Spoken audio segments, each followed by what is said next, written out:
നമസ്കാരം. നമ്മളുടെ Indian currency ആയിട്ടുള്ള ഇന്ത്യൻ റുപ്പി ഇന്റർനാഷണലൈസ് ചെയ്യുക, അല്ലെങ്കിൽ അതിനെ ഒരു ഗ്ലോബൽ കറൻസി ഗ്ലോബൽ കറൻസി നമുക്ക് ഇപ്പോൾ പറയാൻ പറ്റത്തില്ല. പക്ഷേ എന്നാലും തീർച്ചയായിട്ടും അതിൻ്റെ ഒരു സ്റ്റെപ്പ് ഇപ്പോൾ US ഡോളർ എങ്ങനെയാണോ, അല്ലെങ്കിൽ ബ്രിട്ടീഷ് പൗണ്ട്, അത് ഇന്ന് ലോകത്തിലെ പ്രധാന കറൻസികൾ ഏതൊക്കെയാണ്? ശരിക്കും പറഞ്ഞു കഴിഞ്ഞാൽ US dollar of course number one, പിന്നെ ബ്രിട്ടീഷ് പൗണ്ട്, യു ജപ്പാനീസ് yen, യൂറോ, ഈ പറഞ്ഞ കറൻസികളാണ് ഏറ്റവും പ്രധാനപ്പെട്ട ഗ്ലോബൽ കറൻസീസ്. അല്ലെ, നമ്പർ വൺ US ഡോളറാണ്. ഒട്ടുമിക്ക എല്ലാ കറൻസികളും ഫിക്സ് ചെയ്തിരിക്കുന്നത് റെഫറൻസ് റേറ്റ് ഫിക്സ് ചെയ്തിരിക്കുന്നത് US ഡോളറിനായിട്ടാണ്. അപ്പോൾ US ഡോളറിൻ്റെ നിരക്കിലായിരിക്കും ഇപ്പോൾ ഒരു കറൻസി.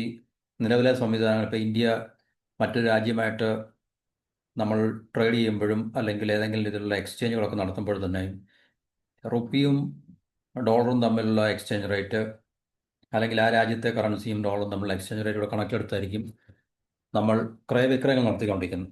അപ്പോൾ അതിൽ നിന്ന് ഒരു മാറ്റത്തിന് വേണ്ടി, കാരണം ഇന്ത്യ തീർച്ചയായിട്ടും വളർന്നുകൊണ്ടിരിക്കുന്ന ഒരു സമ്പദ് വ്യവസ്ഥയുടെ എന്താണ് പറയുന്നത് രാജ്യമാണ്. അപ്പോൾ തീർച്ചയായിട്ടും നമുക്ക് മുന്നോട്ട് പോകും തോറും നമ്മുടെ രാജ്യവുമായി ബന്ധപ്പെട്ട, നമ്മുടെ സമ്പദ് വ്യവസ്ഥയുമായി ബന്ധപ്പെട്ട പല സംവിധാനങ്ങളിൽ മാറ്റങ്ങൾ ഉണ്ടാക്കിയെടുക്കുക എന്നുള്ളത് വളരെ അത്യാവശ്യമാണ്. നേരത്തെ ഉണ്ടായിരുന്ന സംവിധാനങ്ങൾ, ഇൻസ്റ്റിറ്റ്യൂഷൻസ് അല്ലെങ്കിൽ സിസ്റ്റംസ് ഒന്നും തന്നെ നമ്മളെ മുന്നോട്ട് കൊണ്ടുപോകുവാനോ, അല്ലെങ്കിൽ നമ്മൾ മുന്നോട്ട് പോകുമ്പോൾ തീർച്ചയായിട്ടും നമുക്ക് സഹായകരമാകില്ല. അത് നമ്മളെ സഹായിക്കത്തില്ല. കാരണം മാറുന്ന ലോകമാണ്, വളരെ ഫാസ്റ്റായിട്ട് ചേഞ്ച് ചെയ്യുന്ന ലോകമാണ്. ടെക്നോളജിയുടെയൊക്കെ സഹായത്താൽ, ആർട്ടിഫിഷ്യൽ ഇൻ്റലിജൻസ് എന്ന് വേണ്ട സമസ്ത മേഖലകളിലും ജിയോ പൊളിറ്റിക്കലി തന്നെ ഒത്തിരി മാറ്റങ്ങൾ എന്നും നമുക്ക് കാണുവാനും, അല്ലെങ്കിൽ നമ്മൾ എക്സ്പീരിയൻസ് ചെയ്യുന്ന ഒരു കാലഘട്ടത്തിൽ കൂടെ പോകുമ്പോൾ ഒരു രാജ്യം എന്ന നിലയിൽ ഏറ്റവും മെച്ചപ്പെട്ട ഒരു രാജ്യമായിട്ട് നമ്മൾ മുന്നോട്ട് പോകണമെങ്കിൽ തീർച്ചയായിട്ടും പഴഞ്ചൻ സംവിധാനങ്ങളോ, പഴഞ്ചൻ ഇൻസ്റ്റിറ്റ്യൂഷൻസ്, നിയമങ്ങൾ, ഇൻസ്റ്റിറ്റ്യൂഷൻസ്, പഴഞ്ചൻ സിസ്റ്റംസ്, ഇതൊന്നും നമ്മളെ മുന്നോട്ട് കൊണ്ടുപോകുവാൻ സഹായിക്കത്തില്ല. അപ്പോൾ തീർച്ചയായിട്ടും അതിനൊക്കെ ഒരു മാറ്റം വരണം. അപ്പോൾ അതുകൊണ്ട് തീർച്ചയായിട്ടും പല മേഖലകളിൽ നമ്മൾ ഉണ്ടാക്കിയെടുക്കുന്ന മാറ്റങ്ങൾ പോലെ തന്നെ തീർച്ചയായിട്ടും ഒരു സമ്പദ് വ്യവസ്ഥയെ സംബന്ധിച്ച്, അല്ലെങ്കിൽ ഒരു രാജ്യത്തെ സംബന്ധിച്ച്, ആ രാജ്യത്തിൻ്റെ ഏറ്റവും പ്രധാനപ്പെട്ട ഒരു സിസ്റ്റം ആണ് ഫൈനാൻഷ്യൽ മോണിറ്ററി സിസ്റ്റം എന്ന് പറയുന്നത്. ഇക്കണോമിക് സിസ്റ്റത്തിൻ്റെ തന്നെ ഇക്കണോമിക് സിസ്റ്റമാണ് ഒരു രാജ്യത്തെക്കുറിച്ച് നമ്മൾ പറയുമ്പോൾ ഇക്കണോമിക് സിസ്റ്റമാണ്. ബാക്കിയല്ല അതിൻ്റെ എന്താണ് പറയുന്നത് സബ്സിഡറി ആയിട്ട് മാത്രമേ എത്തുള്ളൂ. ഇവന് പൊളിറ്റിക്കൽ സിസ്റ്റം എല്ലാം സെർവ് ചെയ്യുന്നത് ഇക്കണോമിക് സിസ്റ്റത്തെയാണ്. അപ്പോൾ ഇക്കണോമിക് സിസ്റ്റത്തെ സെർവ് ചെയ്യുന്നതുകൊണ്ട് ഇക്കണോമിക് സിസ്റ്റമാണ് പ്രൈമറി ആയിട്ടുള്ളത്. സമ്പദ് വ്യവസ്ഥയാണ്.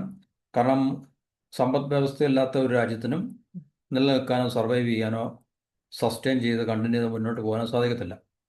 അപ്പോൾ സമ്പദ് വ്യവസ്ഥ സ്റ്റേബിളായിട്ട് നിൽക്കുക, അല്ലെങ്കിൽ സമ്പത്തുണ്ടാക്കുക എന്നുള്ളൊരു അവസ്ഥ നിലനിന്നാൽ മാത്രമേ ബാക്കി പൊളിറ്റിക്കൽ സിസ്റ്റത്തിനൊക്കെ അതിൻ്റെ ആയിട്ടുള്ള ഇമ്പോർട്ടൻസ് ഉള്ളൂ. അപ്പോൾ അതുകൊണ്ട് നമുക്ക് ഇന്ത്യയെ സംബന്ധിച്ച് വളരുന്ന ഒരു സമ്പദ് വ്യവസ്ഥ ആയതുകൊണ്ട് ഈ ഒരു പ്രധാനപ്പെട്ട മേഖല, നമ്മളുടെ മോണിറ്ററി കറൻസി സിസ്റ്റം ആയിട്ട് ബന്ധപ്പെട്ട മറ്റു രാജ്യങ്ങളുമായിട്ടുള്ള നമ്മൾ ക്രയവിക്രയങ്ങൾ ചെയ്യുമ്പോൾ ആ ഒരു സംവിധാനത്തെ നമുക്ക് റിഫോം ചെയ്യേണ്ടതായിട്ടുണ്ട്, അതിനെ റീസ്ട്രക്ചർ ചെയ്യേണ്ടതായിട്ടുണ്ട്. അപ്പോൾ അതിൻ്റെ ഭാഗമായിട്ട് നമ്മളുടെ RBI തീർച്ചയായിട്ടും ഒരു പുതിയ സംവിധാനവുമായിട്ട് വന്നിരിക്കുകയാണ്. അതായത് വളരെ ചുരുക്കം ചില കറൻസികൾ, നമുക്ക് വിരലിൽ എണ്ണാവുന്ന ചില കറൻസികളുമായിട്ട് നമുക്ക് റെഫറൻസ് റേറ്റ്, അതായത് ഡോളറിനെ ആശ്രയിക്കാതെ നമ്മൾ ഇൻഡിപെൻഡൻ്റ് ആയിട്ട് ഇന്ത്യൻ രൂപ ഇൻ്റർനാഷണൽ ആക്കുവാനുള്ള ശ്രമത്തിലാണ് നമ്മുടെ ഇന്ത്യൻ ഗവൺമെൻറ്റും RBI എന്നത്. അപ്പോൾ അതിന് തുടക്കം എന്ന രീതിയിൽ UAE ഗവൺമെൻറ്റിൻ്റെ അവരുടെ കറൻസിയായുള്ള ദിർഹം, അതുപോലെ തന്നെ ഇന്തോനേഷ്യയുടെ റുപ്പിയ, ഇതുമായിട്ട് നമ്മൾ ഒരു തുടക്കം എന്ന രീതിയിൽ അതിൻ്റെ ഒരു യാത്ര ആരംഭിക്കുകയാണ്. അപ്പോൾ അതിനെക്കുറിച്ചാണ് നമ്മൾ ഈ ടോപ്പിക്കിൽ നിന്ന് സംസാരിക്കുന്നത്. അപ്പോൾ രാജ്യങ്ങളുമായിട്ട് രൂപയിൽ ഇടപാട്, പരസ്പരമുള്ള ബൈലാറ്ററൽ റിലേഷൻസിൽ, ട്രേഡിൽ മറ്റേ ഡോളർ ഏത് പങ്കാണോ വഹിച്ചിരുന്നത് അതിന് പകരം നമ്മുടെ ഇന്ത്യൻ കറൻസി ഉപയോഗിക്കുക എന്നുള്ളത് ഒരു സിസ്റ്റമാക്കിയെടുക്കുക, അതിനുള്ള ഒരു ഇനിഷ്യേറ്റീവാണ് ഇപ്പോൾ തുടങ്ങി വച്ചിരിക്കുന്നത്. അപ്പോൾ അത് തീർച്ചയായിട്ടും ഏത് രാജ്യമായിട്ടാണ് നമ്മൾ താല്പര്യപ്പെടുന്ന ആ രാജ്യത്തിൻ്റെ സെൻട്രൽ ബാങ്കുമായിട്ട് നമുക്ക് തീർച്ചയായിട്ടും ഒരു കൊളാബറേഷൻ ഉണ്ടാകണം. ആ രാജ്യത്തിൻ്റെ സെൻട്രൽ ബാങ്ക് അനുവദിച്ചാലും അല്ലെങ്കിൽ അതിനെ പെർമിറ്റ് ചെയ്താൽ മാത്രമേ ആ രാജ്യത്തും അതിനനുകൂലമായിട്ടുള്ള സിസ്റ്റങ്ങൾ മാറ്റി എടുക്കുവാനോ അല്ലെങ്കിൽ ഉണ്ടാക്കുവാനോ ഒക്കെ സാധിക്കത്തുള്ളൂ. അല്ല നമ്മൾ മാത്രം വിചാരിച്ചിട്ട് കാര്യമില്ല. ഇന്ത്യയുടെ മാത്രം തീരുമാനമല്ല. നമ്മൾ ഏത് രാജ്യമായിട്ടാണോ ഈ പറഞ്ഞ ഒരു കൊളാബറേഷൻ ഉണ്ടാക്കാൻ ആഗ്രഹിക്കുന്ന ആ രാജ്യത്തെ സെൻട്രൽ ബാങ്കുമായിട്ട് നമുക്ക് തീർച്ചയായിട്ടും ഈ പറഞ്ഞ ഒരു കൊളാബറേഷൻ അത്യാവശ്യമാണ്. അപ്പോൾ അന്താരാഷ്ട്ര ഇടപാടുകൾക്ക്, ഇന്ത്യയുടെ അന്താരാഷ്ട്ര ഇടപാടുകൾക്ക് ഇന്ത്യൻ രൂപയുടെ ഉപയോഗം വ്യാപകമാക്കുകയാണ്. അപ്പം ഇതിനകത്തിൽ ഇന്ത്യൻ ഗവൺമെൻറ് വ്യക്തമാക്കിയിരിക്കുന്നത് ഇത് ഡോളറിനെതിരെയുള്ള നീക്കമായിട്ടൊന്നും കാണണ്ട എന്നാണ് കേന്ദ്ര ഗവൺമെൻറ്റിൻ്റെ ഒരു അഭിപ്രായം എന്ന് പറഞ്ഞത്. ഇപ്പം ഇന്ത്യ സ്വതന്ത്ര പരമാധികാരമുള്ള രാജ്യമാണ്. ഇപ്പം ഇന്ത്യയുമായിട്ട് കച്ചവടം ചെയ്യുന്ന അല്ലെങ്കിൽ ക്രയവിക്രയം ചെയ്യുന്ന രാജ്യങ്ങൾക്ക് ഇന്ത്യൻ റുപ്പിയിൽ ക്രയവിക്രയം ചെയ്യാൻ താല്പര്യമുണ്ടെങ്കിൽ അതിന് മറ്റ് രാജ്യങ്ങളും തടസ്സം നിൽക്കേണ്ട ആവശ്യമൊന്നുമില്ല. പക്ഷെ നമുക്കറിയാം അമേരിക്ക ഇത്ര നാളും അവർ ലോകത്ത് നടത്തിക്കൊണ്ടിരിക്കുന്ന യുദ്ധങ്ങൾ എന്ന് പറഞ്ഞാൽ അവരുടെ ഡോളറിനെ പ്രൊട്ടക്റ്റ് ചെയ്യാനും ആ ഡോളറിൻ്റെ ശക്തിയെ നിലനിർത്താനും വേണ്ടി മാത്രമാണ്. ആ ഡോളറിനെ ആരെവിടെല്ലാം ചലഞ്ച് ചെയ്തിട്ടുണ്ടോ അല്ലെങ്കിൽ ചലഞ്ച് ചെയ്യാൻ അവർ താല്പര്യപ്പെട്ടിട്ടുണ്ടോ ആ രാജ്യങ്ങൾക്കെതിരെയെല്ലാം യുദ്ധങ്ങൾ അല്ലെങ്കിൽ യുദ്ധസമാനമായിട്ടുള്ള അവസ്ഥകൾ അവരുണ്ടാക്കിയെടുത്ത രാജ്യത്തെല്ലാം ഡീസ്റ്റെബിലൈസ് ചെയ്യുകയോ അല്ലെങ്കിൽ അവിടെ ഭരണമാറ്റം ഉണ്ടാക്കിയെടുക്കുകയോ ഒക്കെ അവർ ചെയ്തിട്ടുള്ള ഒരു ജിയോ പൊളിറ്റിക് സെനറിയാണ് നമ്മൾ കണ്ടുകൊണ്ടിരിക്കുന്നത്. അപ്പോൾ ഇന്ത്യൻ ഗവൺമെൻറ് അതിരിക്കുന്ന ഡോളറിനെതിരെയുള്ള നീക്കമായിട്ടൊന്നും കരുതണ്ട. ഇത് ഇന്ത്യ തീർച്ചയായിട്ടും വളർന്നു വരുന്നൊരു സമ്പദ് വ്യവസ്ഥ ആയതുകൊണ്ടും 2047 ഇന്ത്യ വികസിത രാജ്യമായി മാറുന്നു. അപ്പോൾ ആ ഒരു ലക്ഷ്യത്തിലേക്കുള്ള ചുവടുവയ്പ്പിൻ്റെ ഭാഗമായിട്ടാണ് ഇങ്ങനൊരു സംവിധാനം ഉണ്ടാക്കിയെടുക്കാൻ ഇന്ത്യ ഇപ്പോൾ ശ്രമം തുടങ്ങിയിരിക്കുന്നത്. അപ്പോൾ പ്രധാനപ്പെട്ട ഇന്ത്യയുടെ വ്യാപാര പങ്കാളികളുമായിട്ട് ഇന്ത്യൻ രൂപയിൽ തന്നെ വിനിമയം നടത്താനുള്ള സൗകര്യം ഉണ്ടാക്കിയെടുക്കുക, ഫെസിലിറ്റേറ്റ് ചെയ്യുകയാണ് RBI ലക്ഷ്യമാക്കുന്നത്. ശരിക്കും പറഞ്ഞാൽ ഇന്ത്യയുടെ പ്രധാനപ്പെട്ട വ്യാപാര പങ്കാളി ആരാണ്? ചൈന, അമേരിക്ക, യൂറോപ്പ്, ഇങ്ങനെയുള്ള രാജ്യങ്ങളൊക്കെ തന്നെയാണ്. ഈ UAE, സൗദി, ഇങ്ങനെയുള്ള രാജ്യങ്ങളൊക്കെയാണ് ഇന്ത്യയുടെ പ്രധാനപ്പെട്ട ട്രേഡിംഗ് പാർട്ട്നേഴ്സാണ്. അപ്പോൾ എന്തെങ്കിലും അമേരിക്കയുമായിട്ട് ഇങ്ങനെ ഒരു സംവിധാനം ഉണ്ടാക്കിയെടുക്കാൻ നമുക്ക് പറ്റത്തില്ല, ചൈനയായിട്ടും പറ്റത്തില്ല. അപ്പോൾ ഇന്ത്യൻ കറൻസിയെ ശക്തിപ്പെടുത്തുക അതുവഴി, അതുപോലെ തന്നെ ഇന്ത്യ നേരിടുന്ന സാമ്പത്തികമായിട്ടുള്ള ആഘാതങ്ങൾ കുറയ്ക്കുവാൻ, എന്ന് വെച്ചാൽ ഡോളറുമായിട്ട് നമ്മൾ കണക്റ്റഡ് ആയതുകൊണ്ട് തീർച്ചയായിട്ടും അമേരിക്ക പറയുന്ന ടേംസ് ആൻഡ് കണ്ടീഷനിലും അല്ലെങ്കിൽ അവരുടെ എന്താണ് പറയുന്നത് ഏകാധിപത്യപരമായിട്ടുള്ള പ്രവണതകൾക്കൊക്കെ നമുക്ക് വഴങ്ങേണ്ടി വരുന്നതുകൊണ്ട് തീർച്ചയായിട്ടും അതൊക്കെ ഇന്ത്യയെപ്പോലുള്ള എല്ലാ രാജ്യങ്ങൾക്കും സാമ്പത്തികമായിട്ടുള്ള ഒത്തിരി ക്രൈസിസും അല്ലെങ്കിൽ പ്രശ്നങ്ങളൊക്കെ ഉണ്ടാക്കി വെച്ചുകൊണ്ടിരിക്കുന്ന ഒരു കാഴ്ച നമുക്ക് എന്നും ഈ പറഞ്ഞ അമേരിക്കയുടെ സർവാധിപത്യം ഈ ലോകത്തിൻ്റെ മേളിൽ തുടങ്ങിയെന്ന് നമുക്ക് കാണാൻ സാധിക്കുന്നുണ്ട്. ഇപ്പോഴും അങ്ങനെ തന്നെയാണ്. അവർ ട്രേഡ് സാങ്ഷൻസും ടാരിഫ് വാറും ഒക്കെ നടത്തുന്നതിൻ്റെ ഉദ്ദേശം അല്ലെങ്കിൽ ഉദ്ദേശമല്ല, അതിന് അവർക്ക് കഴിയുന്നത് തീർച്ചയായിട്ടും അവരുടെ കറൻസിയുടെ പവറിൻ്റെ അടിസ്ഥാനത്തിലാണ്. തീർച്ചയായിട്ടും അത് ഗ്ലോബൽ റിസർവ് കറൻസിയാണ്. അതുകൊണ്ട് തീർച്ചയായിട്ടും മറ്റ് രാജ്യങ്ങൾക്ക് വളരെ ഇഫക്റ്റീവായിട്ട് ഇതുവരെ അമേരിക്കയെ ചലഞ്ച് ചെയ്യാനോ അല്ലെങ്കിൽ ഡോളറിനെ ചലഞ്ച് ചെയ്യാനോ സാധിച്ചിട്ടില്ല. ലോകത്തിലെ രണ്ടാമത്തെ സമ്പദ് വ്യവസ്ഥയുള്ള ചൈനയ്ക്ക് പോലും ഇതുവരെ അതിന് സാധിച്ചിട്ടില്ല. അതുപോലെ തന്നെ ഇന്ത്യയും ഒരു വളർന്നു വരുന്ന സാമ്പത്തിക ശക്തി എന്ന നിലയിൽ ഇന്ത്യയും ചൈനയും റഷ്യയും ഒക്കെ തന്നെ ഒത്തുകൂടിയിട്ട് തന്നെ ഡോളറിനെ ചലഞ്ച് ചെയ്യാൻ ഇതുവരെ കൃത്യമായിട്ട് അവർക്കൊരു പദ്ധതിയോ അല്ലെങ്കിൽ സംവിധാനമോ അല്ലെങ്കിൽ ഒരു പാശ്ചാത്യരുടെ നിയന്ത്രണത്തിലുള്ള ഇൻസ്റ്റിറ്റ്യൂഷനെ വെല്ലുവിളിക്കത്തക്ക രീതിയിലുള്ള ചലഞ്ച് ചെയ്യത്തക്ക രീതിയിലുള്ള ഇൻസ്റ്റിറ്റ്യൂഷൻ ഒന്നും ഉണ്ടാക്കിയെടുക്കാൻ നമുക്ക് കഴിഞ്ഞിട്ടില്ല എന്നുള്ളതൊരു യാഥാർത്ഥ്യങ്ങളാണ്. അപ്പോൾ രൂപ ഇനി ഇൻ്റർനാഷണൽ ആകാൻ പോവുകയാണ് എന്നുള്ളതാണ് നമ്മൾക്ക് ഇതിനകത്ത് നിന്ന് മനസ്സിലാക്കാൻ സാധിക്കുന്നത്. അപ്പോൾ RBI ഇതിനുവേണ്ടിയുള്ള നടപടിക്രമങ്ങളൊക്കെ ആരംഭിച്ചു കഴിഞ്ഞു. അപ്പോൾ US ഡോളറിനെ ആശ്രയിക്കാതെ ഇന്ത്യൻ രൂപയ്ക്ക് ഏത് രാജ്യമായിട്ടാണോ നമ്മൾ ഇപ്പോൾ ഈ ഒരു സംവിധാനത്തിൻ്റെ പേരിൽ കൊളാബറേറ്റ് ചെയ്യാൻ പോകുന്നത് ആ രാജ്യം, ഇപ്പോൾ ഫോർ എക്സാമ്പിൾ UAE ആയിട്ടുണ്ട്, ഇന്തോനേഷ്യ ആയിട്ടുണ്ട്. UAE ദിർഹം, ഇന്തോനേഷ്യ റുപ്പിയ എന്ന് ഈ പറഞ്ഞ രണ്ട് രാജ്യങ്ങളുടെ കറൻസിയായിട്ടാണ് ഇന്ത്യ റഫറൻസ് നിരക്ക് നിശ്ചയിക്കാൻ പോകുന്നത്. അപ്പം ഡോളറിൻ്റെ അടിസ്ഥാനത്തിലായിരുന്നു ഇതുവരെ റഫറൻസ് റേറ്റുകളൊക്കെ നിശ്ചയിച്ചിട്ടുള്ളത്. അപ്പോൾ ഇനിയും അത് മാറി ഡയറക്റ്റ് ആയിട്ടുള്ള റഫറൻസ് റേറ്റ്, അതായത് ഇന്ത്യൻ റുപ്പിയും UAE ദിർഹം തമ്മിലുള്ള റഫറൻസ് എത്രയാണോ, എക്സ്ചേഞ്ച് റേറ്റ് എത്രയാണോ, അല്ലെങ്കിൽ ഇന്ത്യൻ റുപ്പിയും ഇന്തോനേഷ്യൻ റുപ്പിയും തമ്മിലുള്ള എക്സ്ചേഞ്ച് റേറ്റ് എങ്ങനെയാണ്, അത് ഡയറക്റ്റായിട്ട് ഫിക്സ് ചെയ്യാൻ പോകണത്, സ്പെസിഫൈ ചെയ്യാൻ പോകണം. അപ്പോൾ അതുകൊണ്ട് തീർച്ചയായിട്ടും ഈ രണ്ട് ഇതിലേർപ്പെടുന്ന രാജ്യങ്ങൾക്ക് ഡോളറിനെ ആശ്രയിക്കാതെ, ഡോളർ എന്ന് പറയുന്ന കറൻസിയെ ആശ്രയിക്കാതെ അവർക്ക് വ്യാപാരങ്ങൾ നടത്താനും ആ വ്യാപാരങ്ങളുടെ ഫിനാൻഷ്യൽ ട്രാൻസാക്ഷൻസ് നടത്താനും സാധിക്കും. അപ്പോൾ മറ്റ് കറൻസികളുമായിട്ടുള്ള രൂപയുടെ വിനിമയ നിരക്ക് ഡോളറിൻ്റെ അടിസ്ഥാനത്തിലാണ് ഇതുവരെ ചെയ്തു വരുന്നത്. അപ്പോൾ ആ ഒരു രീതിക്ക് മാറ്റം വരും എന്നാണ് നമുക്ക് ഈ റിപ്പോർട്ടിൽ നിന്ന് മനസ്സിലാക്കാൻ സാധിക്കുന്നത്. അപ്പോൾ ആദ്യത്തെ ടെസ്റ്റ് ഡോസ് എന്ന് പറയുന്നത് UAE ദിർഹം, ഇന്തോനേഷ്യൻ റുപ്പി, ഈ രണ്ട് രാജ്യങ്ങളുമായിട്ട്. ഞാൻ പറഞ്ഞ ഈ രണ്ട് രാജ്യങ്ങളുമായിട്ടെന്ന് പറയുമ്പം ഇത് നമുക്ക് ഏകപക്ഷീയമായിട്ട് ചെയ്യാൻ പറ്റുന്നതല്ല. ഈ രാജ്യത്തെ അവരുടെ റെസ്പെക്റ്റീവ് ആയിട്ടുള്ള സെൻട്രൽ ബാങ്കുമായിട്ട് നമ്മുടെ സെൻട്രൽ ബാങ്ക് കൊളാബറേറ്റ് ചെയ്ത് തീർച്ചയായിട്ടും അവർ ബയലാറ്ററലായിട്ട് ഉഭയകക്ഷിപരമായിട്ട് സിസ്റ്റം ഉണ്ടാക്കിയെടുക്കുക. എന്നിട്ട് ആ രാജ്യം ആ സിസ്റ്റം അവിടെ ഇംപ്ലിമെൻ്റ് ചെയ്യുക. നമ്മുടെ RBIയും ഈ പറഞ്ഞ മാറ്റങ്ങൾ എന്താണെന്ന് വെച്ച് കഴിഞ്ഞാൽ തീർച്ചയായിട്ടും നമ്മുടെ രാജ്യത്ത് അപ്പോൾ അങ്ങനെ ഇരു രാജ്യങ്ങളും തമ്മിൽ ഈ ഒരു കരാറിൽ എത്തിക്കഴിഞ്ഞാൽ ഇന്ത്യ UAEയിലോട്ട് ട്രേഡ് നടത്തുമ്പോൾ റുപ്പിയിൽ നടത്താം. അതുപോലെ തന്നെ UAE ഇന്ത്യയായിട്ട് ട്രേഡ് നടത്തുമ്പോൾ റുപ്പിയിൽ ട്രേഡ് ചെയ്യാം. അല്ലെങ്കിൽ പിന്നെ ഡോളറിനെ മറികടന്നുകൊണ്ട് ഡോളർ ഉപയോഗിക്കാതെ ഡോളറിൻ്റെ റെഫറൻസ് റേറ്റ് പോലും നമുക്ക് പ്രശ്നമല്ല. ഡോളറിനെ നമ്മൾ ഇതിനകത്തിൽ യാതൊരു പാർട്ടുമില്ല. ഡയറക്റ്റായിട്ട് ഇന്ത്യൻ റുപ്പിയിൽ തന്നെ നമുക്ക് ട്രേഡ് നടത്താം, അല്ലെങ്കിൽ ഫിനാൻഷ്യൽ ട്രാൻസാക്ഷൻസ് എക്സ്ചേഞ്ചസ് നടത്താം എന്നുള്ളൊരു സംവിധാനമാണ് ഇനി വരാൻ പോകുന്നത്. ഞാൻ നേരത്തെ പറഞ്ഞു, ഇപ്പോൾ നിലവിലുള്ള ഗ്ലോബൽ കറൻസികൾ വളരെ പവർഫുൾ ആയിട്ടുള്ള US dollar, Japanese N, British pound, euro, ഈ 4 കറൻസിയാണ് പ്രധാനമായിട്ടും ഇപ്പോൾ ഡോമിനൻ്റ് ആയിട്ടുള്ളത്. വളരെ പവർഫുൾ ആയിട്ടുള്ള കറൻസീസിലാണ്. അപ്പോൾ ഈ പറഞ്ഞ കറൻസികളായിട്ടൊക്കെ തന്നെ ഇന്ത്യൻ രൂപ, റുപ്പിയുടെ മാത്രമല്ല ലോകത്തിലെ എല്ലാ കറൻസികളും അവർ റെഫറൻസ് റേറ്റ് അല്ലെങ്കിൽ റെഫറൻസ് നിരക്ക് നിശ്ചയിച്ചിട്ടുണ്ട്.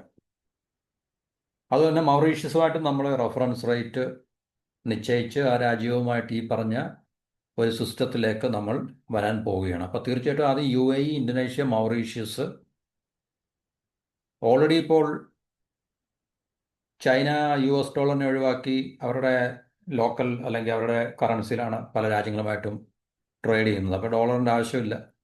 ഡോളറിൻ്റെ ആവശ്യം വരുന്നില്ലെങ്കിൽ തീർച്ചയായിട്ടും അമേരിക്ക ഉപയോഗിച്ചുകൊണ്ടിരിക്കുന്ന ചിരകാലമായി ഉപയോഗിച്ചുകൊണ്ടിരിക്കുന്ന സാങ്ഷൻ എന്ന് പറയുന്ന ഉപരോധം എന്ന് പറയുന്ന ആയുധം, അല്ലെങ്കിൽ ടാരിഫ് ഒക്കെ is A different scenario. Sanction എന്ന് പറയുന്ന എന്നുവെച്ചാൽ ട്രേഡ് സാങ്ഷൻസ്, ഇക്കണോമിക് സാങ്ഷൻസ് ഒക്കെ അവർ ചെയ്യുമ്പോൾ അവർ ചെയ്യുന്നത് എന്താണെന്ന് ചോദിച്ചു കഴിഞ്ഞാൽ ഈ ഇന്ത്യയുടെ മുകളിലാണ് അവർ ഈ വ്യാപാര യുദ്ധം അല്ലെങ്കിൽ ഈ ട്രേഡ് സാങ്ഷൻ ഉപരോധം ഏർപ്പെടുത്തുന്നതെങ്കിൽ, അല്ലെങ്കിൽ ചൈനയുടെ മുകളിൽ അല്ലെങ്കിൽ ഇറാൻ്റെ മുകളിലാണെങ്കിൽ ഈ പറഞ്ഞ രാജ്യത്തിന് അന്താരാഷ്ട്ര ഗ്ലോബൽ ഇക്കണോമിക് സിസ്റ്റമായിട്ട്, ഫിനാൻഷ്യൽ സിസ്റ്റമായിട്ടുള്ള ബന്ധം അവർ സ്വിഫ്റ്റ് എന്ന് പറയുന്ന ഇൻസ്റ്റിറ്റ്യൂഷൻ ഉണ്ട്. ആ സ്വിഫ്റ്റിൽ കൂടാണല്ലോ എല്ലാ ട്രാൻസാക്ഷൻ നടക്കുന്നത്. അപ്പോൾ ആ സ്വിഫ്റ്റും ഈ രാജ്യവുമായിട്ടുള്ള ബന്ധത്തെ അവർ ഡിറ്റാച്ച് ചെയ്യുകയും അതുവഴി ഈ സാങ്ഷൻ ഉപരോധം ഏർപ്പെടുത്തപ്പെട്ട രാജ്യത്തിന് അന്താരാഷ്ട്ര ഗ്ലോബൽ ട്രേഡ് അല്ലെങ്കിൽ ഗ്ലോബൽ ഫിനാൻഷ്യൽ ഇക്കണോമിക് ട്രാൻസാക്ഷൻസ് നടത്താൻ കഴിയാതെ വരികയും ആ രാജ്യത്തിന് ഭയങ്കരമായിട്ടുള്ള ബുദ്ധിമുട്ടുണ്ടാകുകയൊക്കെ ചെയ്യും. മറ്റൊരു ഓൾട്ടർനേറ്റീവ് സിസ്റ്റം ഈ ലോകത്തില്ലതാണ്. അപ്പോൾ ഇറാൻ അല്ലെങ്കിൽ റഷ്യ അല്ലെങ്കിൽ ഈവൻ ചൈന ഇങ്ങനെയുള്ള രാജ്യങ്ങൾ സാങ്ഷൻ വരുമ്പോൾ അവരെന്ത് ചെയ്യും? അവർ ഉഭയകക്ഷിപരമായിട്ടുള്ള, ഇപ്പോൾ റഷ്യയും ചൈനയും തമ്മിൽ ട്രേഡ് നടക്കുകയാണെങ്കിൽ അവർ ഒന്നുകിൽ റൂബിളിലോ അല്ലെങ്കിൽ യുവാനിലോ ഒക്കെ ട്രേഡ് നടത്തും. ഡോളറിനെ അവർക്ക് ഡിപ്പെൻഡ് ചെയ്യാൻ സാധിക്കത്തില്ല. കാരണം ആ പറഞ്ഞ ഒരു സംവിധാനമായിട്ട് അവർക്ക് ട്രേഡ് നടത്താനുള്ള അവസ്ഥ സാങ്ഷൻ്റെ ആ ഒരു പരിധിയിലായതുകൊണ്ട് പറ്റില്ല. അതുകൊണ്ട് തീർച്ചയായിട്ടും ചൈന ഇപ്പോൾ ഒത്തിരി രാജ്യങ്ങളുമായിട്ട് US ഡോളറിനെ ഒഴിവാക്കി അവരുടെ സ്വന്തം കറൻസി ആയിട്ടുള്ള യുവാൻ അല്ലെങ്കിൽ റൻമിൻബിയിലാണ് വിദേശ വ്യാപാരം നടത്തുന്നത്. അപ്പോൾ ഇതേ മോഡലിൽ ഇന്ത്യയും രൂപയെ ഉപയോഗിക്കാനുള്ള ഒരുക്കത്തിലാണ് നമ്മുടെ കേന്ദ്ര ഗവൺമെൻറ്റും RBI എല്ലാം ഉള്ളത്. അതൊക്കെ നല്ലത് തന്നെയാണ്. കാരണം നമ്മുടെ രാജ്യത്തെ കൂടുതൽ നമ്മുടെ കറൻസിയെ ഗ്ലോബലാക്കാൻ, ഇൻ്റർനാഷണലൈസ് ചെയ്യാൻ, അന്തർദേശീയവൽക്കരിക്കാനൊക്കെ തന്നെ അത് സഹായിക്കും. കാരണം കൂടുതൽ ഇന്ത്യയുമായിട്ട് അടുപ്പമുള്ള രാജ്യങ്ങൾ അല്ലെങ്കിൽ നമ്മുടെ സമ്പദ് വ്യവസ്ഥയുമായിട്ട് കൂടുതൽ ട്രേഡ് ചെയ്യുന്ന രാജ്യങ്ങളെ ഒക്കെ തന്നെ, പ്രധാനപ്പെട്ട രാജ്യങ്ങളല്ല, ഈ പറഞ്ഞ UAE, ഇന്തോനേഷ്യ അല്ലെങ്കിൽ മൗറീഷ്യസ് ഇതുപോലുള്ള രാജ്യങ്ങളെയൊക്കെ തന്നെ നമുക്ക് ആദ്യപടിയിൽ ഈ ഒരു സംവിധാനത്തിലേക്ക് കൊണ്ടുവരികയും പിന്നെ ഈ ഒരു സിസ്റ്റം നമുക്ക് അതിൻ്റെ ക്രെഡിബിലിറ്റി നമുക്ക് പ്രൂവ് ചെയ്യാൻ സാധിച്ചു കഴിഞ്ഞാൽ മറ്റു രാജ്യങ്ങളൊക്കെ തന്നെ ഇന്ത്യയുമായിട്ട് ഇതുപോലുള്ള ലോക്കൽ ഇന്ത്യയുടെ കറൻസി യൂസ് ചെയ്ത് ട്രേഡ് നടത്താൻ താല്പര്യപ്പെടുന്ന ഒരു അവസ്ഥയിലേക്ക് കൊണ്ടെത്തിക്കുക എന്നുള്ളതാണ് ഈ ഗവൺമെൻറ്റിൻ്റെ അല്ലെങ്കിൽ RBIയുടെ ലക്ഷ്യമാണല്ലോ. അപ്പോൾ അവിടെ നമുക്ക് ഡോളർ കൂടുതൽ നമുക്ക് സൂക്ഷിക്കേണ്ട ആവശ്യമില്ല.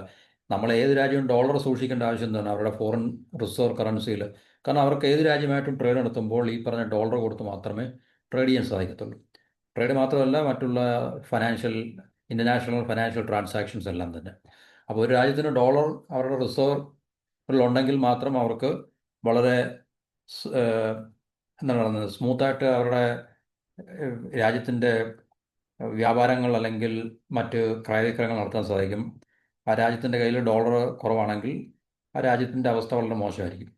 അപ്പോൾ ഇന്ത്യയെ പോലുള്ള രാജ്യങ്ങളൊക്കെ നമ്മൾ പഴയ ചരിത്രങ്ങൾ 60കളിലെ 70കളിലെ ഒക്കെ തന്നെ ഉള്ള നമ്മളുടെ രാജ്യത്തിൻ്റെ അവസ്ഥകൾ നമ്മൾ പരിശോധിക്കുകയാണെങ്കിൽ, പ്രത്യേകിച്ച് പെട്രോൾ ഡോളറൊക്കെ വന്നതിന് ശേഷമൊക്കെ തന്നെ, കാരണം ഓയിൽ വാങ്ങിക്കണമെങ്കിൽ ഡോളറിൽ മാത്രമേ നമുക്കത് വാങ്ങിക്കാൻ പറ്റത്തുള്ളൂ എന്നുള്ളൊരു അവസ്ഥ ഉണ്ടായിരുന്നു. അപ്പോൾ തീർച്ചയായിട്ടും നമ്മൾക്ക് വലിയ എക്സ്പോർട്ടൊന്നും ഇല്ലാത്ത രാജ്യമായതുകൊണ്ട് നമ്മുടെ കയ്യിൽ വളരെ പരിമിതമായിട്ടുള്ള ഡോളർ ഉള്ളത് കൊണ്ടും ഓയില് നമ്മളെപ്പോലുള്ള രാജ്യത്തിൻ്റെ ഏറ്റവും പ്രധാനപ്പെട്ട ഒരു major portion, important major portion അത് ഉള്ളത് കൊണ്ടുമൊക്കെ തന്നെ നമ്മുടെ കയ്യിലുള്ള ഡോളർ റിസർവ് അമിതമായിട്ട് നമുക്ക് നഷ്ടപ്പെടുത്തേണ്ട ഒരു അവസ്ഥ ഉണ്ടായിരുന്നു. ഇപ്പോഴും അങ്ങനെ തന്നെ, ഇല്ലെന്ന് പറയാൻ പറ്റത്തില്ല.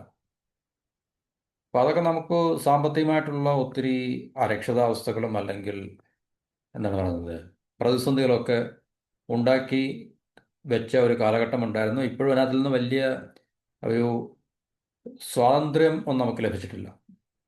അപ്പോൾ ആ ഒരു ബുദ്ധിമുട്ടുകൾ ഒഴിവാക്കാനാണ് ഇപ്പം റഷ്യ, ചൈന, ഇന്ത്യ അല്ലെങ്കിൽ ഇറാൻ ഇതുപോലുള്ള രാജ്യങ്ങളൊക്കെ തന്നെ വളരെ ഓൾട്ടർനേറ്റീവ് ആയിട്ടുള്ള പല രാജ്യങ്ങളും, ഈ പറഞ്ഞ രാജ്യങ്ങളൊക്കെ തന്നെ പ്രധാനപ്പെട്ട ചൈന, ഈ അമേരിക്കയുടെ ടാർഗറ്റ് കൺട്രീസ് ആയതുകൊണ്ട് ഇപ്പോൾ ബ്രിക്സിൽ അവർ ഒരുമിച്ച് പല രീതികൾ അവലംബിക്കുന്നുണ്ടെങ്കിൽ തന്നെയും തീർച്ചയായിട്ടും ഒരു ബ്രിക്സ് കറൻസി എന്നുള്ളൊരു ലക്ഷ്യത്തിലേക്ക് എത്തുവാൻ ഇതുവരെ സാധിച്ചിട്ടില്ല. കാരണം റഷ്യക്ക് വലിയ താല്പര്യമില്ല, ചൈനയ്ക്കാണ് അതിൽ ഏറ്റവും കൂടുതൽ താല്പര്യം. പക്ഷേ ചൈനയുടെ കറൻസിയെ ഒരു പ്രധാനപ്പെട്ട ബ്രിക്സ് കറൻസി, ചൈനയുടെ കറൻസിയെ ബേസ് ചെയ്തുകൊണ്ട് ബ്രിക്സ് കറൻസി ഉണ്ടാക്കാൻ ഇന്ത്യയും അതിനകത്തിൽ വലിയ താല്പര്യമൊന്നുമില്ല. അപ്പോൾ അതുകൊണ്ട് തീർച്ചയായിട്ടും ബ്രിക്സ് കറൻസി എന്നുള്ളൊരു സ്വപ്നം ഇതുവരെ സാക്ഷാത്കരിക്കപ്പെട്ടില്ല.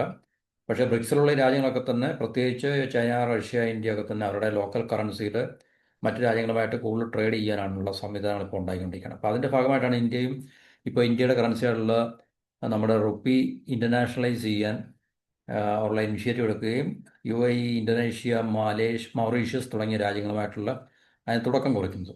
അപ്പോൾ നമുക്ക് ഫോറിൻ കറൻസി ആയിട്ടുള്ള ഡോളർ അധികം കീപ്പ് ചെയ്യേണ്ട ആവശ്യമില്ല, പ്രത്യേകിച്ച് ഡോളർ അല്ലെങ്കിൽ യൂറോ, ഈവൻ പൗണ്ട് ഇതുപോലുള്ള കറൻസികൾ. അപ്പോൾ ഇന്ത്യയുടെ ഒരു ലക്ഷ്യം 2047 100 വർഷം ആകുമ്പോഴത്തേക്ക് ഒരു ഡെവലപ്ഡ് രാജ്യമാകുക, വികസിത രാജ്യമായി മാറുക. അപ്പോൾ അതിന് നമുക്ക് തീർച്ചയായിട്ടും ഒരു വിശ്വാസയോഗ്യമായിട്ടുള്ള അല്ലെങ്കിൽ ക്രെഡിബിലിറ്റിയുള്ള ഒരു കറൻസി ഉണ്ടാക്കിയെടുക്കുക. ഇന്ത്യൻ കറൻസി, ഇന്ത്യൻ റുപ്പി ക്രെഡിബിളായിട്ടുള്ളൊരു അന്തർദേശീയ ഗ്ലോബൽ കറൻസിയായിട്ട് മാറ്റിയെടുക്കുക എന്നുള്ളൊരു ലക്ഷ്യം കൂടെ നമ്മുടെ ഭരണ സംവിധാനത്തിനും അല്ലെങ്കിൽ RBIക്കും ഒക്കെ ഉണ്ട്. അപ്പോൾ അത് ഇന്ത്യയുടെ ഇപ്പോൾ RBIയുടെ മോണിറ്ററി പോളിസിയിൽ അല്ലെങ്കിൽ പണനയ യോഗത്തിലൊക്കെ ഇന്ത്യയുടെ കറൻസി അന്താരാഷ്ട്രവൽക്കരിക്കാൻ അല്ലെങ്കിൽ ഇൻ്റർനാഷണലൈസ് ചെയ്യാൻ അല്ലെങ്കിൽ ഗ്ലോബലൈസ് ചെയ്യാൻ വേണ്ടിയുള്ള ചില നടപടികൾ RBI സ്വീകരിച്ചിട്ടുണ്ടായിരുന്നു. അപ്പോൾ ഭൂട്ടാൻ, നേപ്പാൾ, ശ്രീലങ്ക ഇതുപോലുള്ള ചെറിയ ചെറിയ രാജ്യങ്ങളുമായിട്ട് നമുക്ക് ഈ പറഞ്ഞ ഉഭയകക്ഷി വ്യാപാരങ്ങൾക്ക് റുപ്പി ഉപയോഗിക്കുവാനും അല്ലെങ്കിൽ ഇന്ത്യൻ രൂപയിൽ തന്നെ വായ്പ നൽകാനൊക്കെ തന്നെ ബാങ്കുകൾക്ക് കഴിയും എന്നുള്ളൊരു പോളിസി ഈ RBI കേന്ദ്ര ഗവൺമെൻറ് ഉണ്ടാക്കി എടുത്തിട്ടുണ്ട്. അപ്പോൾ ഇതിൻ്റെ ഇനിഷ്യൽ സ്റ്റേജാണിത് ശരിക്കും പറഞ്ഞാൽ. അപ്പോൾ ഇത്രയും രാജ്യങ്ങളെ നമുക്ക് തുടക്കത്തിൽ ഇതിനകത്തിൽ ആഡ് ചെയ്യാൻ സാധിക്കുന്നുണ്ട്. അപ്പോൾ UAE പോലുള്ളൊരു രാജ്യം തീർച്ചയായിട്ടും ഇതിനകത്തിൽ പങ്കെടുക്കുന്നത് കൊണ്ട് ഒരുപക്ഷെ നമ്മളുടെ ഈ മിഡിൽ ഈസ്റ്റിലുള്ള മറ്റ് പ്രധാനപ്പെട്ട GCC കൺട്രീസൊക്കെ തന്നെ ഇതിനകത്തിൽ പാർട്ടിസിപ്പേറ്റ് ചെയ്യാനുള്ള സാധ്യത നമുക്ക് ഇപ്പോഴല്ലെങ്കിൽ സമീപ ഭാവിയിൽ നമുക്ക് അതിനെ തള്ളിക്കളയാൻ സാധിക്കത്തില്ല. അപ്പോൾ ഇന്തോനേഷ്യയുടെ റുപ്പിയ ഈ ഒരു സിസ്റ്റത്തിലേക്ക് വരാനുള്ള സാധ്യതയുണ്ട്. ഒരു പക്ഷേ തീർച്ചയായിട്ടും ഈ രണ്ട് രാജ്യങ്ങളാണ് പ്രധാനപ്പെട്ട. മൗറീഷ്യസുമായിട്ട് നമ്മൾ ഒരു റെഫറൻസ് റേറ്റ് ഫിക്സ് ചെയ്യാൻ വേണ്ടി ഇപ്പോൾ മൗറീഷ്യസുമായിട്ടുള്ള അതിനുള്ള ഒരുപക്ഷെ ചർച്ചകൾ നടക്കുന്നുണ്ടായിരിക്കാം. അപ്പോൾ കഴിഞ്ഞ വർഷമല്ല, ഈ വർഷം ഇതുവരെ ഈ ലോകത്തെ ഏറ്റവും വളരെ മോശമായിട്ട് പെർഫോം ചെയ്ത കറൻസിയാണ് ഇന്തോനേഷ്യയുടെ. അത് കഴിഞ്ഞാൽ പിന്നെ ഇന്ത്യൻ റുപ്പിയാണ് ഏറ്റവും മോശം പ്രകടനം കാഴ്ചവെച്ച് പെർഫോമൻസ് എന്ന് വെച്ചാൽ ഡോളറുമായിട്ടുള്ള വിനിമയ നിരക്കിൽ ഏറ്റവും മോശം ആ, പ്രകടനം എന്ന് പറഞ്ഞു കഴിഞ്ഞാൽ വാല്യൂ ടേംസിലാണ് പറഞ്ഞത്, മനസ്സിലായത്. അതുപോലെ US ഭാഗത്തു നിന്ന് താരിഫ് ഭീഷണികൾ വന്നപ്പോൾ വിദേശ നിക്ഷേപകരൊക്കെ തന്നെ ഇവിടുന്ന് ഡോളർ പിൻവലിച്ചുകൊണ്ട് പോവുകയും ചെയ്തു. ഓഹരികൾ കൂട്ടത്തെ വിറ്റൊഴിച്ച്. അപ്പോൾ അവർ തീർച്ചയായിട്ടും വിറ്റഴിക്കുമ്പോൾ വിദേശ നിക്ഷേപകർക്ക് നമ്മൾ ഡോളർ കൊടുക്കേണ്ടി, അപ്പോൾ നമ്മുടെ എക്കോണമിയിൽ നിന്ന് ഒത്തിരി ഡോളർ പുറത്തേക്ക് ഒഴുകുകയും അതുവഴി റുപ്പിയുടെ വാല്യൂ കുറയുകയൊക്കെ ചെയ്യും. അപ്പോൾ ഇതിന് എപ്പോഴും RBI ഇടപെടുകയും RBIയുടെ കയ്യിലുള്ള ഡോളർ വിറ്റഴിച്ചിട്ട് റുപ്പിയെ സ്റ്റെബിലൈസ് ചെയ്യുന്നൊരു പ്രക്രിയ അതിങ്ങനെ സ്ഥിരമായിട്ട് കാണുന്ന ഒരു പരിപാടിയാണ് നമുക്കത്. അപ്പോൾ ഇതിനു വേണ്ടി ഓഗസ്റ്റിൽ മാത്രം ഇപ്രാവശ്യം $7.6 ബില്യൺ RBI വിറ്റഴിച്ചു, ഏകദേശം 66,857 കോടി രൂപ. എന്നിട്ട് റുപ്പിയെ സ്റ്റെബിലൈസ് ചെയ്യാൻ വേണ്ടിയാണത് ശരിക്കും പറഞ്ഞു കഴിഞ്ഞാൽ. വിറ്റഴിക്കുന്നത് നമ്മുടെ എക്കോണമിയിലേക്ക് ഡോളർ പമ്പ് ചെയ്യും RBI. അപ്പോൾ ഡോളറും റുപ്പിയും തമ്മിലുള്ള വിനിമയ നിരക്ക് വളരെ, അല്ലെങ്കിൽ റുപ്പിയുടെ മൂല്യം കൂപ്പുകുത്താതെ അല്ലെങ്കിൽ നിലം പതിക്കാതെ അതിനെ സ്റ്റെബിലൈസ് ചെയ്ത് നിർത്തുക എന്നുള്ളൊരു പ്രോസസ്സിൻ്റെ ഭാഗമായിട്ടാണ് RBI കാലാകാലങ്ങളായിട്ട് ഈ പറഞ്ഞ RBIയുടെ കയ്യിലുള്ള റിസർവ് കറൻസി ഡോളർ മാർക്കറ്റിലേക്ക് പമ്പ് ചെയ്യുന്നത്. ഇപ്പോൾ ഏപ്രിൽ, ജൂൺ, ജൂലൈ, ഓഗസ്റ്റ് മാസങ്ങളിൽ വാങ്ങിയതിനേക്കാൾ കൂടുതൽ $, RBI വിറ്റതായും കണക്കുകൾ സൂചിപ്പിക്കുന്നുണ്ട്. ഏറ്റവും കൂടുതൽ വിറ്റതായിട്ടാണ് കണക്കുകൾ പറയുന്നത്. അപ്പോൾ ആ വിറ്റതിൻ്റെ കാരണം ഇന്ത്യൻ റുപ്പിയെ പ്രൊട്ടക്റ്റ് ചെയ്യാൻ വേണ്ടിയാണ്, അല്ലെങ്കിൽ ഇന്ത്യൻ റുപ്പിയുടെ വാല്യൂ കുത്തനെ ഇടിഞ്ഞ് താഴോട്ട് പോകാതിരിക്കാൻ വേണ്ടി, അതിനെ സ്റ്റെബിലൈസ് ചെയ്ത് നിർത്താൻ വേണ്ടിയാണ് എന്നുള്ളതാണ് നമുക്കതിൽ മനസ്സിലാക്കാൻ സാധിക്കുന്നത്. അത് RBI മിക്കവാറും എപ്പോഴും പീരിയോഡിക്കലായിട്ട് അത് ചെയ്യുന്നത്. എപ്പോഴൊക്കെ ഡോളർ ഇന്ത്യൻ മാർക്കറ്റിൽ നിന്ന് പുറത്തേക്ക് ഒഴുകുമ്പോഴും റുപ്പിയുടെ വാല്യൂ അപ്പോൾ കുറയാൻ സാധ്യതയുണ്ടല്ലോ, കാരണം ഇതൊരു ഇക്വേഷൻ്റെ ഭാഗമാണല്ലോ. അപ്പോൾ തീർച്ചയായിട്ടും RBIയുടെ റിസർവിലുള്ള ഡോളർ മാർക്കറ്റിലേക്ക് പമ്പ് ചെയ്യുകയോ വിറ്റഴിച്ചിട്ട് റുപ്പിയെ പ്രൊട്ടക്റ്റ് ചെയ്യുക എന്നുള്ള RBIയുടെ ഒരു ഏറ്റവും പ്രധാനപ്പെട്ട റെസ്പോൺസിബിലിറ്റി അല്ലെങ്കിൽ ഡ്യൂട്ടികളാണ്. ഇപ്പോൾ ഇന്ത്യക്ക് സ്വതന്ത്ര വ്യാപാര കരാറുള്ളത്, ഫ്രീ ട്രേഡ് എഗ്രിമെൻ്റ് ഉള്ള രാജ്യങ്ങൾ എന്ന് പറഞ്ഞാൽ UK ആയിട്ട് നമ്മൾ അടുത്ത സമയത്ത് ഓസ്ട്രേലിയ, അതുപോലെ തന്നെ UAE പറഞ്ഞ രാജ്യങ്ങളായിട്ട് നമുക്ക് സ്വതന്ത്ര വ്യാപാര കരാർ അല്ലെങ്കിൽ ഫ്രീ ട്രേഡ് എഗ്രിമെൻ്റ് ഉള്ളത്. ഇപ്പോൾ US വ്യാപാര ചർച്ചകൾ പുരോഗമിക്കുന്നില്ലെങ്കിൽ തന്നെയും ഭാവിയിൽ അത് തീർച്ചയായിട്ടും വ്യാപാര ചർച്ചകൾ പുരോഗമിക്കുകയും അതുവഴി അമേരിക്കയുമായിട്ടൊരു സ്വതന്ത്ര വ്യാപാര കരാറിൽ നമ്മൾ ഏർപ്പെടാനുള്ള സാധ്യതയുണ്ട്. അതുപോലെ യൂറോപ്യൻ യൂണിയൻ, മിഡിൽ ഈസ്റ്റിലെ ഒമാൻ, ഖത്തർ, അതുപോലെ തന്നെ ന്യൂസിലൻഡ്, ഈ പറഞ്ഞ രാജ്യങ്ങളുമായിട്ടൊക്കെ തന്നെ ഈ വളരെ ഷോർട്ട് മീഡിയം ടൈമിൽ അല്ലെങ്കിൽ തന്നെ മീഡിയം ടു ലോങ് ടൈമിൽ, അല്ലെങ്കിൽ 6 മാസം മുതൽ നമ്മൾ 1 വർഷം 1.5 വർഷത്തിനുള്ളിൽ തന്നെ ഈ പറഞ്ഞ രാജ്യങ്ങളുമായിട്ടൊക്കെ തന്നെ സ്വതന്ത്ര വ്യാപാര കരാറിൽ ഏർപ്പെടാനുള്ള സാധ്യതയുണ്ട്. അപ്പം അതുകൊണ്ട് ഈ സ്വതന്ത്ര വ്യാപാര കരാറിൽ ഏർപ്പെടുന്ന രാജ്യങ്ങളുമായിട്ട് ഇന്ത്യൻ രൂപയിൽ തന്നെ വിദേശ വ്യാപാരം നടത്താനുള്ള ശ്രമം ഇന്ത്യ നടത്താനുള്ള സാധ്യതയുണ്ട്. പക്ഷേ ആ രാജ്യങ്ങൾ അത് സമ്മതിക്കുമെന്ന് നമുക്കറിയത്തില്ല, പ്രത്യേകിച്ച് അമേരിക്ക, UK, ഈ പറഞ്ഞ യൂറോപ്യൻ യൂണിയൻ. കാരണം അവരുടെയൊക്കെ കറൻസി ഗ്ലോബൽ കറൻസി ആയതുകൊണ്ടും വളരെ പവർഫുൾ ആയതുകൊണ്ടും തീർച്ചയായിട്ടും ഇന്ത്യൻ റുപ്പിയെ അവർ എത്രത്തോളം ബൈലാറ്ററൽ ട്രേഡിന് വേണ്ടി അവർ അക്സെപ്റ്റ് ചെയ്യുമെന്ന് നമുക്കറിയില്ല. പക്ഷേ ഒമാൻ, ഖത്തർ, ഈവൻ ന്യൂസിലൻഡൊക്കെ പക്ഷേ ചിലപ്പം അതിനുവേണ്ടി ഇൻട്രസ്റ്റ് പ്രകടിപ്പിച്ചേക്കാം, താല്പര്യം പ്രകടിപ്പിച്ചേക്കാം. പക്ഷേ അമേരിക്ക, യൂറോപ്യൻ യൂണിയന്, ഈവൻ UK ഇതുപോലുള്ള രാജ്യങ്ങൾ ഒക്കെ എത്രത്തോളം അത് സമ്മതിക്കുമെന്ന് നമുക്കറിയില്ല. അപ്പോൾ ഇന്ത്യൻ ഗവൺമെൻറ് പറഞ്ഞ പോലെ തന്നെ നേരത്തെ നമ്മൾ പറഞ്ഞാണ്, ഇത് ഡോളറിനെ വീക്കൻ ചെയ്യാനോ അല്ലെങ്കിൽ ഡോളറിനെ പൂർണ്ണമായിട്ട് ഒഴിവാക്കാനോ എന്നുള്ള നീക്കമല്ല. ബ്രിക്സിൽ ഡോളറിനെതിരെ പുതിയ കറൻസി കൊണ്ടുവരാനുള്ള നീക്കങ്ങൾ ഉണ്ടോ എന്ന് ചോദിച്ചു കഴിഞ്ഞാൽ അതിനകത്തിൽ ചില പ്രശ്നങ്ങൾ നിലനിൽക്കുന്നുണ്ട്. ഇന്ത്യയെ സംബന്ധിച്ച് ചൈനയുടെ കറൻസിയായിട്ടുള്ള യുവാനെ ബേസ് ചെയ്ത് ബ്രിക്സ് കറൻസി ഉണ്ടാക്കുന്നത് താല്പര്യമില്ല. ഇന്ത്യ പറയുന്നത് ഡീഡോളറൈസേഷന് ഇന്ത്യ ഇതുവരെ സമ്മതം മൂടിയിട്ടില്ല.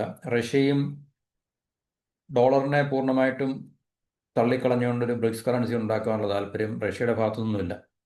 അതിൻ്റെ ആവശ്യകത ഏറ്റവും കൂടുതൽ ചൈനയാണ്. കാരണം ചൈന ലോകത്തിലെ ഏറ്റവും രണ്ടാമത്തെ വലിയ സമ്പദ് വ്യവസ്ഥയായതുകൊണ്ടും ഒരുപക്ഷെ ഭാവിയിൽ അമേരിക്കയെ മറികടന്ന് ലോകത്തിലെ ഒന്നാമത്തെ സമ്പദ് വ്യവസ്ഥ ഉള്ളൊരു രാജ്യം, സൂപ്പർ പവർ ആകാനൊക്കെയുള്ള അവരുടെ ലക്ഷ്യത്തിൻ്റെ ഭാഗമായിട്ട് യുവാനെ ഒരു ഗ്ലോബൽ കറൻസി ഡോളറിനെ ചലഞ്ച് ചെയ്യുന്ന തരത്തിലുള്ളൊരു ഗ്ലോബൽ കറൻസി ആക്കി മാറ്റുക എന്നുള്ളത് ചൈനയുടെ അംബീഷൻ അല്ലെങ്കിൽ ആഗ്രഹമാണ്. അതിനകത്ത് നമുക്ക് അവരെ തെറ്റു പറയാൻ പറ്റത്തില്ല. പക്ഷേ ഇന്ത്യക്ക് അതിനോട് താല്പര്യമില്ല, റഷ്യയ്ക്കും അതിനകത്തോട് വലിയ താല്പര്യമില്ല. പിന്നെ മറ്റു രാജ്യങ്ങൾ, ഇന്ത്യയും റഷ്യയും അതിനെ ഒപ്പോസ് ചെയ്യുകയാണെങ്കിൽ മറ്റു രാജ്യങ്ങൾക്ക് ചൈനയെ കൂടുതൽ സപ്പോർട്ട് ചെയ്യാനുള്ള സാധ്യത നമുക്ക് ബ്രിക്സിൻ്റെ ആ ഒരു പരിധിയിൽ അല്ലെങ്കിൽ തലത്തിൽ നിന്ന് നമുക്ക് പ്രതീക്ഷിക്കാൻ വേണം നമുക്ക്. അപ്പോൾ US ഡോളറിനെ അട്ടിമറിക്കാനുള്ള ശ്രമം ബ്രിക്സിൻ്റെ ഭാഗത്തുനിന്ന് ഉണ്ടാകുന്നുണ്ട്. ട്രംപ് പറയുകയും ഇന്ത്യ, ചൈന, റഷ്യ ഇതുപോലുള്ള രാജ്യങ്ങളുടെ മേലെ കൂടുതൽ ഭീഷണികളും സമ്മർദ്ദങ്ങളും, ടാരിഫ് സമ്മർദ്ദങ്ങളും ഭീഷണികളൊക്കെ എപ്പോഴും മുഴക്കുന്നുണ്ട്. Trump, America മുഴക്കുന്നുണ്ട്. അമേരിക്കയ്ക്ക് അങ്ങനെ ഒരു സംശയമുണ്ട്, ആശങ്കയുണ്ട്, ഒരു ഭയമുണ്ട്. കാരണം ബ്രിക്സ് കറൻസി വന്നു കഴിഞ്ഞാൽ അത് തീർച്ചയായിട്ടും ഡോളറിനെ ചലഞ്ച് ചെയ്യും എന്നുള്ള കാര്യത്തിൽ സംശയമില്ല. പക്ഷേ ഇപ്പോഴും ഇതുവരെ അക്കാര്യത്തിൽ ബ്രിക്സ് രാജ്യങ്ങൾക്കിടയിൽ ഒരു എന്താണ് പറയുന്നത് സമവാക്യം അല്ലെങ്കിൽ സമവായം ഉണ്ടായിട്ടില്ല. അപ്പോൾ ഇന്ത്യ അതിനെ നേരത്തെ തന്നെ ഒഫീഷ്യലായിട്ട് ഡിനൈ ചെയ്തിട്ടുണ്ട്. 2023 തന്നെ ഈ പറഞ്ഞ ഇന്ത്യ കറൻസിയുടെ അന്താരാഷ്ട്രവൽക്കരണത്തിന് RBI അന്ന് മുതലേ RBI ഇത് പബ്ലിസൈസ് ചെയ്യുന്നുണ്ട്. ഇങ്ങനൊരു നീക്കം നടക്കും അല്ലെങ്കിൽ ഇങ്ങനൊരു ഇനിഷ്യേറ്റീവ് ഇന്ത്യയുടെ ഭാഗത്തുനിന്നുണ്ടാകും. അപ്പം നിരന്തരമായിട്ടുള്ള ശ്രമങ്ങൾ ഒക്കെ തന്നെ RBIയുടെയും ഗവൺമെൻറ്റിൻ്റെയും ഭാഗത്തൊക്കെ ഉണ്ടാകുന്നതാണെങ്കിൽ തന്നെയും ഇതുവരെ ലോകത്തിലെ അന്താരാഷ്ട്ര ഇടപാടുകൾ നടത്തുന്ന കറൻസികളുടെ പട്ടികയിൽ ആദ്യത്തെ 20 ടോപ്പ് 20 ഇതുവരെ ഇന്ത്യൻ രൂപയ്ക്ക് കഴിഞ്ഞിട്ടില്ല. കാരണം കഴിഞ്ഞ വർഷം തന്നെ ലോകത്തിലെ ഏറ്റവും വോസ് പെർഫോമിംഗ് കറൻസിയാണ് ഇന്ത്യ എന്ന് പറഞ്ഞു കഴിഞ്ഞാൽ. 49.9% വിദേശ വ്യാപാരം ഇപ്പോഴും അമേരിക്കൻ ഡോളറത്തിലാണ്. ഏകദേശം 50% ഗ്ലോബൽ ട്രേഡും ഇപ്പോഴും ഡോളറിൽ തന്നെയാണ്. പിന്നെ yen ഉണ്ട്, യൂറോ ഉണ്ട്, പൗണ്ട് ഉണ്ട്. ഓക്കെ, ഇതൊക്കെ തന്നെ അമേരിക്കയ്ക്ക് താല്പര്യമുള്ള കറൻസികളാണ്. പക്ഷേ അതിന് വിരുദ്ധമായിട്ട് ബ്രിക്സ് കറൻസിയോ അല്ലെങ്കിൽ ഈവൻ ചൈനയുടെ യുവാൻ ഒക്കെ തന്നെ അന്താരാഷ്ട്ര വ്യാപാര മേഖലയിൽ കൂടുതൽ അവർക്കൊരു ഡോമിനൻസ് കിട്ടുവാണെങ്കിൽ തീർച്ചയായിട്ടും അമേരിക്കൻ ഡോളറിനെ ചലഞ്ച് ചെയ്യുന്നതിന് തുല്യമായിട്ടുള്ളൊരു അവസ്ഥയാണ് വന്നിരിക്കുന്നത്. മെക്സിക്കോയുടെ പെസോ, തായ്ലൻഡിൻ്റെ ബാത്ത്, മലേഷ്യൻ റിംഗറ്റ് പോലുള്ള കറൻസികൾ, അതായത് ഇന്ത്യയെക്കാളിലും വളരെ ഇപ്പം നമ്മൾ സാമ്പത്തിക വളർച്ചയുടെ കാര്യത്തിലൊക്കെ വളരെ പിന്നിൽ നിൽക്കുന്നത്. ഇപ്പം ഇന്ത്യ ഏകദേശം $4 ട്രില്യൺ ഒരു എക്കോണമിയാണ്. തായ്ലൻഡും മലേഷ്യയൊക്കെ എത്രയോ ചെറിയ രാജ്യങ്ങളാണ്. അപ്പോൾ അവർക്കൊന്നും ഇന്ത്യയുടെ അത്രയും സാമ്പത്തിക വളർച്ചയോ അല്ലെങ്കിൽ ഈ ഇത്രയും GDP ഒന്നും ഇല്ലാഞ്ഞിട്ട് തന്നെ മെക്സിക്കോ ഈ പറഞ്ഞ രാജ്യങ്ങളുടെയൊക്കെ കറൻസികൾ വളരെ സ്ട്രോങ് ആയിട്ട് ആദ്യത്തെ 20 ഈ അന്താരാഷ്ട്ര കറൻസികളുടെ പട്ടികയിലുണ്ട് എന്നുള്ള ഒരു വൈരുദ്ധ്യങ്ങളുണ്ട്. അപ്പോൾ തീർച്ചയായിട്ടും ഇന്ത്യയുടെ കറൻസിയെ ഗ്ലോബലൈസ് ചെയ്യുക അല്ലെങ്കിൽ ഈ മറ്റു രാജ്യങ്ങൾ അക്സെപ്റ്റ് ചെയ്യുന്നൊരു കറൻസി ആക്കി എടുക്കുക എന്നുള്ളത് വളരെ ഒരു ശ്രമകരമായിട്ടുള്ള, അധികം നന്നായിട്ട് പണിയെടുത്താൽ മാത്രമേ നമുക്ക് തീർച്ചയായിട്ടും ഇത് നേടിയെടുക്കാൻ സാധിക്കത്തുള്ളൂ. പക്ഷേ മറ്റു രാജ്യങ്ങളൊക്കെ ഇതിനകത്തിൽ പങ്കെടുക്കണമെങ്കിൽ തീർച്ചയായിട്ടും ഇന്ത്യയുടെ കറൻസി ക്രെഡിബിൾ ആണ്, അല്ലെങ്കിൽ ഇന്ത്യൻ കറൻസിക്ക് ഒരു പൊസിഷൻ ഓഫ് പവർ ഉണ്ട് എന്ന് നമ്മൾ പ്രൂവ് ചെയ്താൽ മാത്രമേ തീർച്ചയായിട്ടും ഈ സ്വതന്ത്ര വ്യാപാര കരാറിൽ ഏർപ്പെടുന്ന രാജ്യങ്ങൾ, ന്യൂസിലൻഡ്, ഓസ്ട്രേലിയ, UK, USA എന്തെങ്കിലും സമ്മതിക്കത്തില്ല. കാരണം അവരുടെ കറൻസി എന്തെങ്കിലും ഒഴിവാക്കിക്കൊണ്ട് ഇന്ത്യൻ റുപ്പിയുടെ ഒരു അക്സെപ്റ്റൻസ് അവർ സമ്മതിക്കത്തില്ല. അതുപോലെ UKയും സമ്മതിക്കത്തില്ല. ഖത്തർ അല്ലെങ്കിൽ ഒമാൻ ഇതുപോലുള്ള രാജ്യങ്ങൾ ഒരു പക്ഷേ സമ്മതിച്ചേക്കാം, മിഡിൽ ഈസ്റ്റിലുള്ള GCC കൺട്രീസിലും അല്ലെങ്കിൽ മിഡിൽ ഈസ്റ്റിലുള്ള മറ്റു രാജ്യങ്ങളൊക്കെ തന്നെ. അപ്പോൾ തീർച്ചയായിട്ടും കൂടുതൽ രാജ്യങ്ങളെ ഈ ഒരു കൊളാബറേഷനിലേക്ക് കൊണ്ടുവരാൻ ഇന്ത്യക്ക് കഴിയുമെന്നുള്ള കാര്യത്തിൽ സംശയമൊന്നുമില്ല. കാരണം ഇന്ത്യയോട് എന്താണ് പറയുന്നത്, ആഭിമുഖ്യം പുലർത്തുന്ന പല രാജ്യങ്ങളും ലോകത്തുണ്ട്. അപ്പോൾ അവരെയൊക്കെ നമുക്ക് വിശ്വാസത്തിലെടുത്ത് ഇന്ത്യൻ സമ്പദ് വ്യവസ്ഥയിലുള്ള വളർച്ച അവർക്കെല്ലാം വളരെ എന്താണ് പറയുന്നത് ഒരു ക്രെഡിബിളായിട്ടുള്ള, ഇന്ന് ലോകത്തിൽ ഇപ്പോൾ ഏറ്റവും സാമ്പത്തികമായി വളർച്ച നിരക്കുള്ള രാജ്യം ഇന്ത്യയാണ്. ഒരു പക്ഷേ ഒരു 2-3 വർഷങ്ങൾക്കുള്ളിൽ ജർമ്മനിയെ മറികടന്ന് ഇന്ത്യക്ക് 3ാമത്തെ വലിയ സമ്പദ് വ്യവസ്ഥയാകാനുള്ളൊരു സാധ്യത ഇന്ത്യയുടെ മുമ്പിലുണ്ട്. പക്ഷേ ഇപ്പോൾ നിലനിൽക്കുന്ന പല പ്രതിസന്ധികളും, താരിഫ് എന്ന് പറയുന്ന വിഷയങ്ങളും മറ്റ് വിഷയങ്ങളൊക്കെ കണക്കിലെടുക്കുമ്പോൾ തീർച്ചയായിട്ടും അതിനകത്തിൽ ഒരു കാലതാമസം ഉണ്ടാകുമെന്നുള്ളൊരു ആശങ്കയും ഇന്ത്യയുടെ മുമ്പിലുണ്ട്. പക്ഷേ എന്നിരുന്നാൽ തന്നെയും തീർച്ചയായിട്ടും ഇപ്പോൾ ഇന്ത്യക്ക് മുമ്പിലുള്ളത് ജർമ്മനിയാണ്.